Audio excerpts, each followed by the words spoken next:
Alors l'histoire de Cap Monétique a commencé dans les années 80, où j'étais à l'époque commercial dans un environnement de photocopieur et j'ai un client qui m'a demandé de mettre en place un système avec un paiement par pièce. Donc j'ai rencontré mes 4 copains le soir en leur disant voilà, j'ai un projet.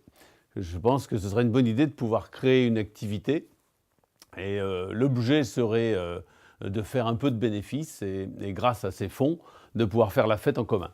Voilà l'histoire de Cédeco. Et du coup, on a réussi à créer non seulement une machine qui générait l'argent sur ce monnayeur à pièces, mais on a installé 2, puis 3, puis 4 machines.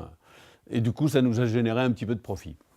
Et avec ça, on avait de quoi faire la fête et on s'est bien amusé. L'activité Cédeco est née de ce fait dans le marché des bibliothèques universitaires et des universités. Donc là, on était dans des systèmes de monnayeurs à pièces, dans l'ensemble des bibliothèques universitaires de France. Et la pièce nous a posé un vrai problème, il a donc fallu trouver une autre solution.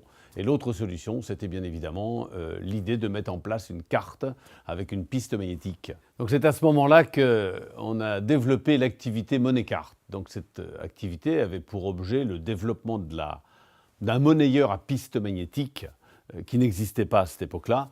Et on a mis quelques années, 1 ou 2 années, à mettre au point ce produit-là. Et ensuite, on a évidemment permis à Cédeco de remplacer ces monnayeurs à pièces par un système de cartes à piste magnétique.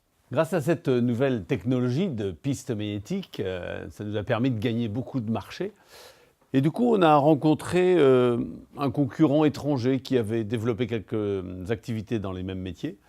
Et on a décidé de racheter cette activité qui s'appelle Cartax et qui a pour objet de vendre des systèmes de paiement par carte dans l'environnement des bibliothèques universitaires et surtout des revendeurs de photocopieurs. Grâce à cette expertise de cartes à piste magnétique, on a décidé de racheter notre activité recherche et développement, qui était un sous-traitant, pour être autonome dans nos développements.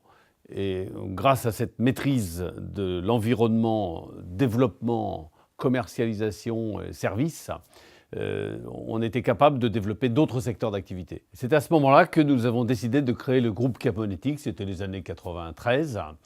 Et l'idée, c'était de pouvoir structurer les sociétés par métier.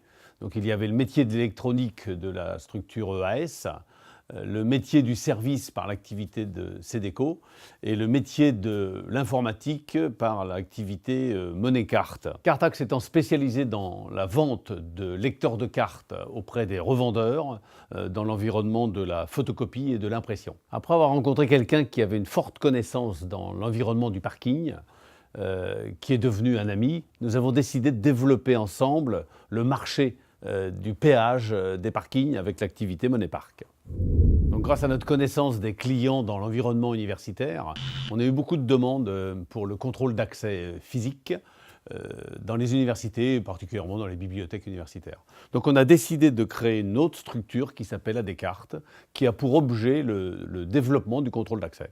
Grâce à la maîtrise de nos technologies, on a pu partir de la pièce de monnaie vers la piste magnétique, et puis de la piste magnétique vers la carte à puce, et de la carte à puce à contact vers la carte à puce sans contact, et maintenant de la puce sans contact vers les technologies NFC, téléphones NFC. Et donc on a encore devant nous de belles journées de développement.